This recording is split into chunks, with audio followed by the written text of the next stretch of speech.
ಇಲ್ಲ ತುಂಬ ಒಳ್ಳೆ ಗೆಳೆಯ ನನಗೆ ಸಂತು ಸುಮಾರು ವರ್ಷದಿಂದಲೂ ಅಷ್ಟೇ.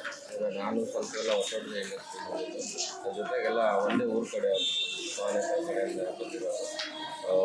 ತುಂಬ ಬೇಜಾರಾಗುವಂಥ ವಿಷಯ. ತುಂಬ ಬೇಗನೆ ಕಳ್ಕೊಂಡ್ಬಿಟ್ಟಿದ್ರು. ತುಂಬ ದುಃಖ ಇರಬೇಕಿತ್ತು, ಒಂದು ಬಾಳ್ಬೇಕಿತ್ತು. ವರ್ಷ ಆಗಲ್ಲ. ಕೊನೆ ಬಾರಿ ಆಗಿದ್ದು ನಾನು ಒಂದು 2 ಸಲ ಮೆನ್ಷನ್ ಮೀಟ್ ಮಾಡಿದ್ವಿ. ನಮ್ಗೆ ತುಂಬ ಜನ ಕಾಮನ್ ಫ್ರೆಂಡ್ಸ್ ಇರೋದ್ರಿಂದ ಮೀಟ್ ಮಾಡ್ತಾರೆ.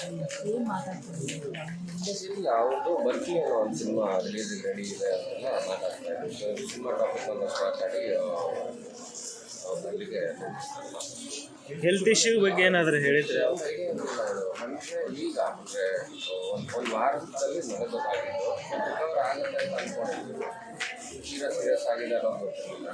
ಬೆಳಗ್ಗೆ ನನಗೆ ಫೋನ್ ಮಾಡಿ ಹೇಳಿದ್ರೆ ಗೊತ್ತಾಯಿತು ಸೀರಿಯಸ್ ಆಗಿತ್ತು. ಪಾಸಿಟಿವ್ ಏನೇ ಇದ್ರು ಅವ್ರ ಫ್ಯಾಮಿಲಿ ಅವ್ರು ಬರ್ತಾರೆ, ಅವರು ಮಾತಾಡ್ತಾರೆ, ಅವ್ರು ಹೇಳ್ತಾರೆ ನೆಕ್ಸ್ಟ್ ಏನು ಪ್ರಾಸೆಸ್ ಮಾಡ್ತಾರೆ ಕ್ರಿಮೇಷನ್ ಎಲ್ಲ ಅವ್ರು ಹೇಳ್ತಾರೆ.